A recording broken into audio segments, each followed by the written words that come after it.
Hello guys, welcome to my channel oh my dish. আজকে আমি আপনাদের জন্য নিয়ে এসেছি চট্টগ্রামের ঐতিহ্যবাহী মেজবানি গরুর মাংসের রেসিপি, কিন্তু ঘরোয়া স্টাইলে। তাহলে চলুন দেরি না করে শুরু করে দেই।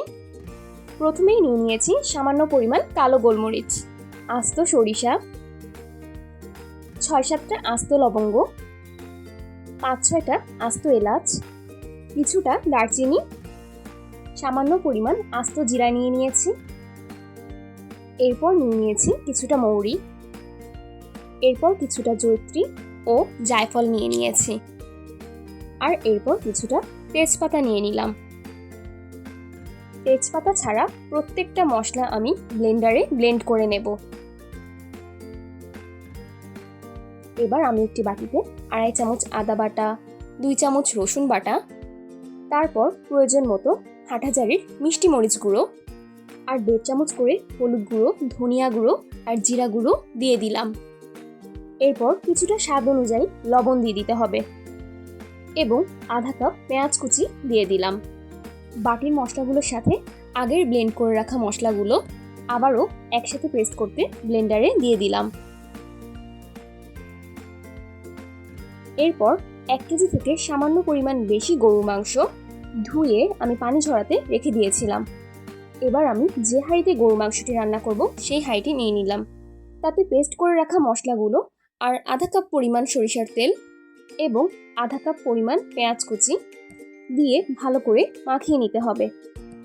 এবার আস্ত মশলাগুলো এবং গরুর মাংসের সাথে দিয়ে ভালো করে ম্যারিনেট করে নিতে হবে।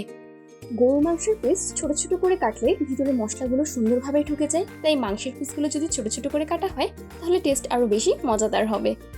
মশলাগুলোর সাথে গরুর মাংসগুলো সম্পূর্ণ মাখানো প্রায় হয়ে গেছে। শেষে আমি কিছুটা সয়াবিন তেল দিয়ে ভালো করে মাখিয়ে নেব। প্রত্যেকটা মাংসের সাথে যেন তেলগুলো লেগে থাকে সেভাবে করেই মাখিয়ে নিয়েছি। 2 ঘন্টার জন্যই এভাবে মাংসগুলোকে ম্যারিনেট করতে রেখে দেব। 2 ঘন্টা পর হালকা আঁচে মাংসগুলো রান্নার জন্য চুলোয় দিয়ে দেব।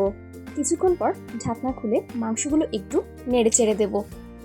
মাংসগুলো কিছুক্ষণ পর কষানো হয়ে গেলে যখন উপরে তেল উঠে আসবে তখন ফুটন্ত গরম পানি প্রয়োজন অনুযায়ী দিয়ে দিতে হবে। গরম পানিটা দেওয়া হয়ে গেলে তারপর সামান্য একটু নেড়ে চেড়ে দিতে হবে। মাংসগুলো ভালো করে সিদ্ধ হওয়ার জন্য আবার ঢাকনা দিয়ে কিছুক্ষণ ঢেকে রেখে দিতে হবে। এবার আমি একটি কড়াইয়ে সরিষার তেল দিয়ে দিলাম, সাথে পেঁয়াজ কুচি দিয়ে ভালো করে লাল করে ভেজে নিতে হবে। রান্নার শেষ পর্যায়ে এসে গেছি। এবার সরিষার তেল ও পেঁয়াজ বাগার দেওয়া মাংসের উপর দিয়ে দেব। এটা মাংসের টেস্ট অনেক গুণ বাড়িয়ে দেয়। এই তো মজাদার মেজবানি গরুর মাংস রান্না শেষ। এবার আমি একটি মাটির পাত্রে পরিবেশন করে নেব। আপনারাও এভাবে ঘরে থাকা মশলা দিয়ে মেজবানি গরুর মাংস রান্না করে ফেলতে পারবেন। মাশাআল্লাহ, খুব সুন্দর কালার এসেছে, দেখতেই পারছেন। আমার মতো হয়তো আপনাদেরও জিভে পানি চলে এসেছে। তাহলে আর দেরি না করে চটজলদি তৈরি করে ফেলুন চট্টগ্রামের ঐতিহ্যবাহী মেজবানি গরুর মাংস। আর আপনারা তৈরি করা শেষে কেমন হয়েছে অবশ্যই জানাবেন কিন্তু। আল্লাহ হাফিজ।